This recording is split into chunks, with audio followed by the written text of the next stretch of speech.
All right, so this is going to be another movie review. This one's called The Peacekeeper, 1997. I'm giving it 3 out of 5 stars. I thought it was all right. This is going to be another Karate Man recommendation. I think I watched the cut version because they kept saying son of a bum instead of son of a bitch.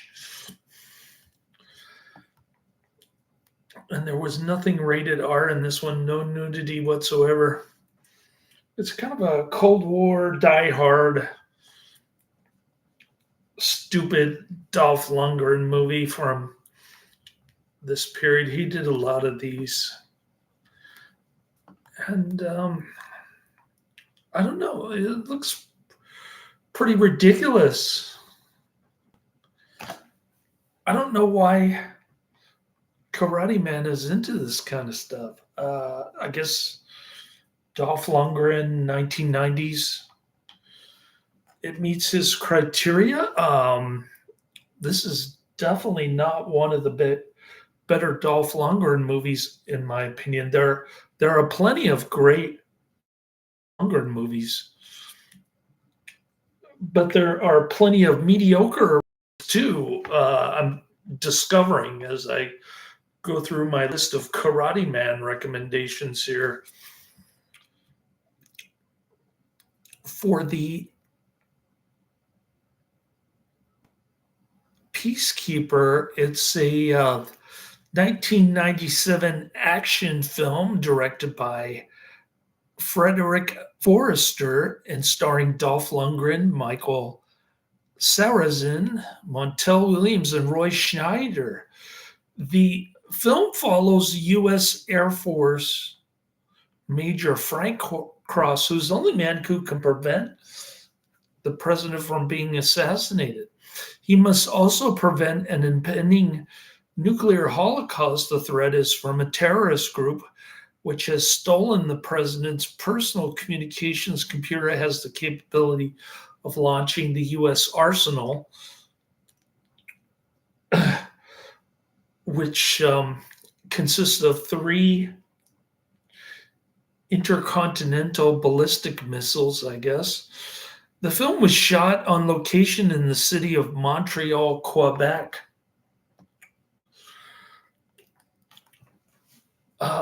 Production company Filmline International and New Image. Another reason Karate Man recommended this, it was a New Image distributed by October Films, release date December 12th, 1997, running time 98 minutes, countries Canada and the US, language English, on a budget of $16 million, which isn't a ton of money for 1997, but it's not exactly low budget. United States Air Force Major Frank Cross is in trouble with the brass again after making an unauthorized humanitarian relief flight, dropping sacks of rice to starving Kurds. I guess Kurds were the good guys in the late 90s. So he's helping them out, using other people's money to deliver sacks of rice to the good guys. The press considers him a hero, requiring him by the president's side during his election campaign and thus preventing the Pentagon from court martialing. This president has to be one of the most corrupt individuals that I've ever seen. First of all, he was general in Operation Desert Storm. I guess he was General Schwarzkopf, this Roy Scheider guy, and then he becomes president. And then he's got a disgruntled Iraqi war veteran who wants to bomb the national monument and Washington D.C. itself. I forget what it's called. Uh, the North Dakota monument with the faces of the presidents. All of them bad presidents, in my opinion. Okay. Instead of court-martialing Dolph Lundgren, they assigned him to carry the black bag, the president's high-tech briefcase containing the go codes and communications computer for launching U.S. nuclear ICBM arsenal in case of a national emergency. And again, the ICBM arsenal consists of 3 nuclear bombs. However, on his first day on the job in Chicago, a team of mercenaries manages to steal the black bag. Cross, however, manages to fake his death, and he infiltrates the mercenaries. Thinking they have seen the last of him, they fly with a helicopter from the rooftops of Chicago into the night sky and onwards to their final target, United States Intercontinental Ballistic Missile Facility K-7. A disguised cross slips into the missile silo as the team murders the silo personnel, and the team takes over the launch control using secret codes contained in the black bag.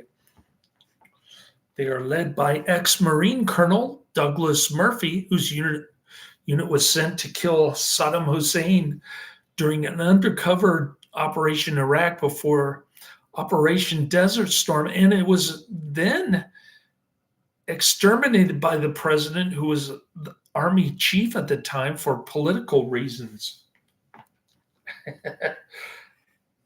And it just so happens the president is having an affair with a much younger woman while all this nuclear stuff is going on. Driven by revenge, Colonel Douglas Murphy launches a terrifying warning shot, and he sends a Peacekeeper nuclear missile that destroys Mount Rushmore. That's the monument that I was talking about, Mount Rushmore, killing 3,000. Only then does Murphy make his chilling demand: unless the president kills himself in front of a live television audience, Washington, D.C. will be destroyed. All attempts to stop one of the missiles from leaving the silo fail. Finally, the president gives in to Murphy's demand, only to realize that Murphy lied to humiliate him so that he then should helplessly watch Washington be destroyed, as Murphy helplessly had to watch his unit be destroyed against his will by the president.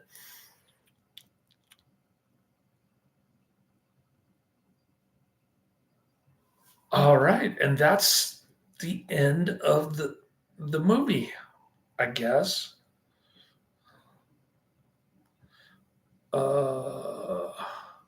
At the first opportunity, however, Frank acts against the terrorists, and with the help of the last surviving member of the silo, Lieutenant Colonel Northrup, played by Montel Williams, he is able to kill the mercenaries and to prevent the destruction of Washington, D.C., just in the nick of time, with 1 second to go.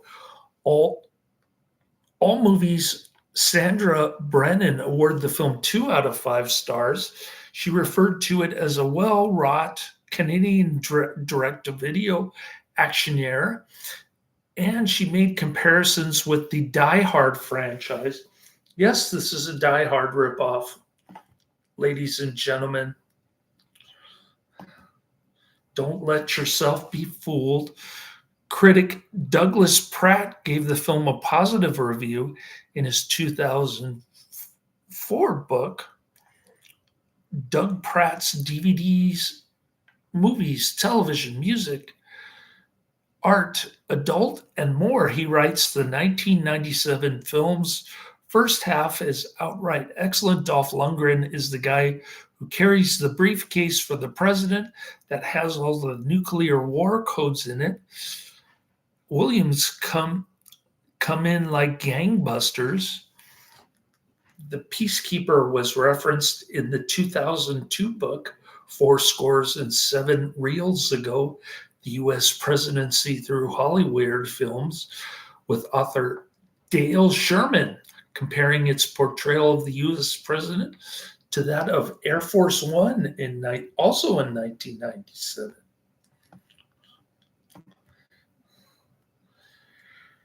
So there's that. I wasn't too impressed by this movie. I thought it was pretty mediocre, and IMDb agrees with me. It gets a very mediocre 5.0 out of 10. I'm being generous and I'm giving it a 6 out of 10. But 5 out of 10 is probably more accurate. The Peacekeeper 1997 rated R, 1 hour 38 minutes, 3,000 ratings on IMDb. When a terrorist group steals the U.S. president's personal communications computer for launching the U.S. arsenal in case of war, only a heroic major has the key to prevent a presidential assassination or a nuclear holocaust.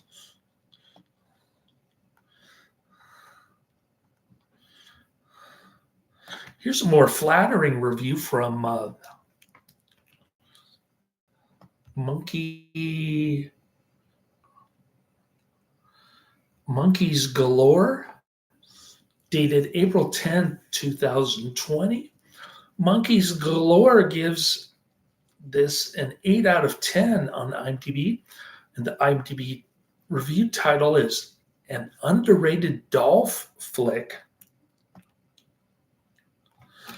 The Peacekeeper is obviously familiar but undeniably fun action vehicle for Dolph Lundgren. With the ever-present 90s feel, the painfully generic title that would make Steven Seagal jealous, and enough entertaining action scenes to satisfy, the Peacekeeper is far from being the worst use of your time. While it's an obvious Die Hard 1988 ripoff, I'd say it's a solid ripoff and probably one of the better ones. I don't know. I think I like Anna Nicole Smith in Skyscraper. It's Die Hard meets a Bond movie plot with the setting of a missile silo being a little boring. That's an understatement. The movie gets a little bogged down with its plot, but the action's loads of fun and Dolph is charismatic enough. The stakes are suitably high and the race against time didn't bother me. Okay. Well, if Karate Man's not going to be in the chat room, I'll leave a flattering review as if Karate Man and Lundgren injured his back during a stunt. This is the tagline is mass destruction just met its match. This is an action flick rated R for violence and language. But again, I think I watched the cut television version because for whatever reason, they kept saying son of a bum on Tubi. That's the version that I saw it on, the free Tubi version. I guess they got it straight from television. I don't know.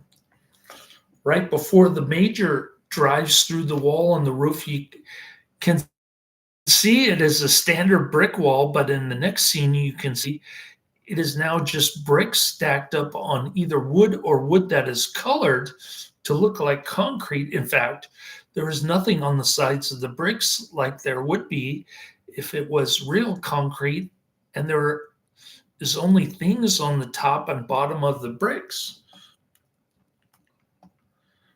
Quotes, Jane, are you still mad at me? Major Frank Cross says, well, that depends. Jane says, on what? Major Frank Cross says, on what you're wearing. Not exactly. I think somebody was pretending to be Major Frank Cross. This was edited into Trader's Heart, 1999. And release date August 22nd, 1997 in Italy, countries of origin Canada, United States, language English, also known as Red Zone, filming locations Montreal, Quebec, Canada, principal photography exploitation movie. It's pretty tame. It's pretty typical for Dolph Lundgren of this period. Production companies Filmline International, Millennium Films, and Phoenician Films. A budget of $10 million estimated. Runtime 1 hour 38 minutes. Decent runtime, 98 minutes. It's in color and the sound mix is Dolby Digital. The aspect ratio is 1.85 to 1. So not a great Dolph Lundgren film, but not a terrible one either, sort of in the middle. Which is a lot of his movies are in the middle or upper echelon. There's no good movies or bad movies. It's either okay or really, really super good with Dolph Lundgren. That's about it. All right, going down my list, let's see what we got coming down the pike. My Favorite Brunette, 1947. Dr. Mabuse the Gambler, 1922. Pierre Giorgio Frassati, If I Didn't Have Love, 2025. So those are the next three coming down my pike. And I'm doing good on my Fidelity brokerage account trading options contracts. I'm making about $400 a day, which is even more than my work pay. I'm making more in realized and unrealized gains on my Fidelity account than I am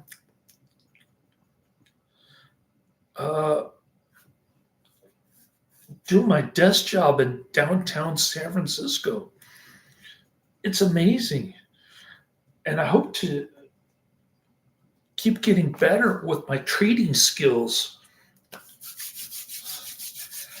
I've got a plan to double that so that I'm making $4,000 a week. Then I'll really be on fire. But I think I'm meeting my financial goals. If I can do $8,000 a month, I should be able to afford a bigger apartment in San Mateo next year. Or maybe I'll just save up the money and live in this cheap place till my son turns 18. In either case, I had some $5 chicken.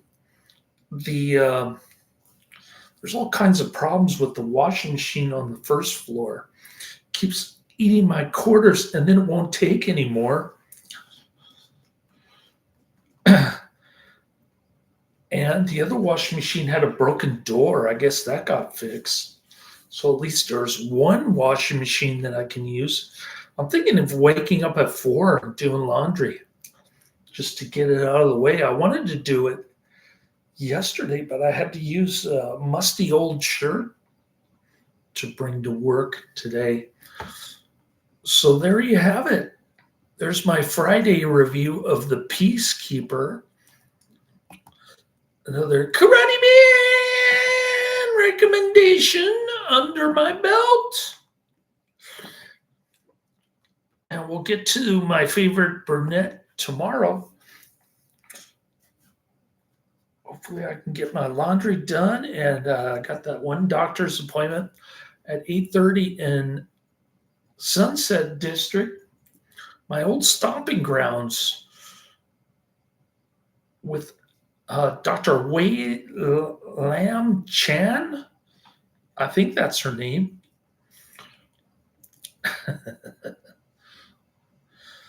So cool.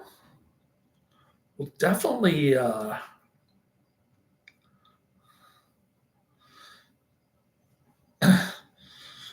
I'm still borderline diabetic. My glucose is 101, and I think the maximum is 100. So I'm reversing the trend.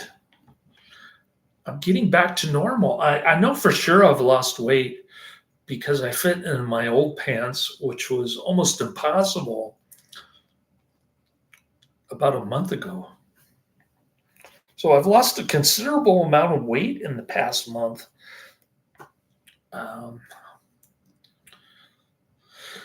Anyways, I'm going to take a little nappy poo,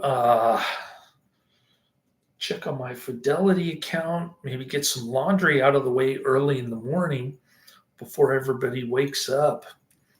And cool. We'll try to get some more movie reviews in for tomorrow and Monday. Laters.